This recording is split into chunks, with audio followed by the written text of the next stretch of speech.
Hi everyone, আজকে একটু অন্যরকম হতে চলেছে। আজকে একটু পেশেন্ট নিয়ে ভিডিওটা দেখো তোমরা। আজকে একটু ইচ্ছা হলো যে বড় ব্লগ ছেড়ে দেখি। তো a day in my life বলতে পারো, a day in my life নয়, জাস্ট খাওয়া দাওয়া খাওয়া দাওয়া খাওয়া দাওয়া খাওয়া দাওয়া। এখানে সকালবেলায় আমি গেছিলাম আমার মামার বাড়িতে। সেখানেই শুধু কী রান্না হলো সারাদিন, খাওয়া দাওয়া খাওয়া দাওয়া খাওয়া দাওয়া বলছি তো।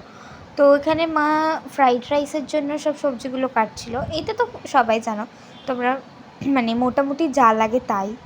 তো ওই আর কি ক্যাপসিকাম, বিনস, গাজর ইত্যাদি ইত্যাদি কাটছিল। এখানে আলুগুলো, মাংস হবে আজকে, চিকেন অনেক দিন পর। আমি, মাসি, আমার আমার আমার আমার ফ্যামিলি আর আমার মাসির ফ্যামিলি আর দিদা আছেই, সব একসাথে। তো একসাথে হয়েছি, একটা গেট টুগেদারের মতো কিছু একটা হতে চলেছে। গেট টুগেদার বলবো না, পুরোপুরি কিছু একটা, অনেক দিন একসঙ্গে হয়েছে, তো কিছু ভালোই হবে।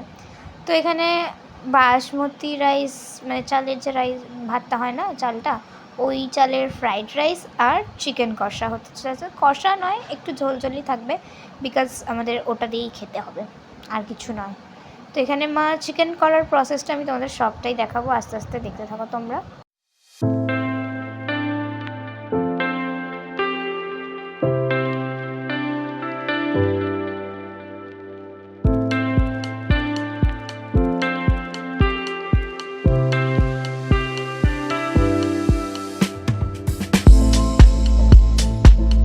তো এখানে তোমরা দেখতেই পেলে যে যেরকম পেঁয়াজ, লঙ্কা, কাঁচা লঙ্কা এসব ইত্যাদি কষিয়ে নিয়ে তারপর নুন, স্বাদ মতো হলুদ গুঁড়ো দিয়ে দিলে, একটু স্বাদ মতো তোমরা চিনি ব্যবহার করতে পারো, স্বাদটাকে আরও একটু টেস্টটাকে অ্যাডভান্স করার জন্য, এই যে চিনি। আর এখানে প্রথমেই দিয়ে দিল গুঁড়ো লঙ্কা। তারপরে এখানে এদিকটা আমার বাবা ফ্রাইড রাইসের জন্য যে এগুলো গাজর, ক্যাপসিকাম, বিনস এইগুলো একটু ফ্রাই করে নেবে। তো এটা তো কমন ব্যাপার, দেখতে থাকো। এটা ফ্রাই হয়ে গেলে তারপর আমরা আবার চিকেনের কাছে চলে যাবো। চিকেন এখানে এবার কাশ্মীরি লঙ্কা গুঁড়ো দেওয়া হলো, তারপর আবার চিকেনগুলো দিয়ে দিলাম। এবার এটা ভালো করে কষিয়ে নেওয়া হবে। আর এই যে এদিকে তোমরা দেখতেই পাচ্ছ, এটা ফ্রাই হয়ে গেছে।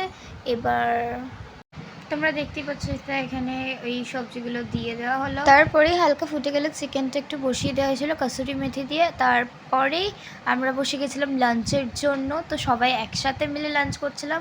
তো দেখতেই পাচ্ছ, একটু স্যালাড তৈরি করা হয়েছিল, আর ওই স্যালাডটা নর্মাল তৈরি করা হয়েছিল। আর এইখানে আমরা মাসি, তারপর আমার বোন আছে একটা, বোন, সবাই মিলে একসাথে ওইটুকু পরিবেশে যে আমরা একসাথে ওইটুকু সময়ে এত মজা করেছি যে তোমাদের বলে বোঝাতে পারবো না। তো আজকের ভিডিওটা এখানে অবধি।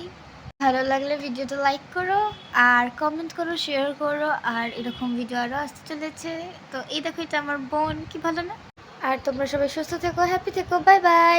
ওহ সরি, বাই।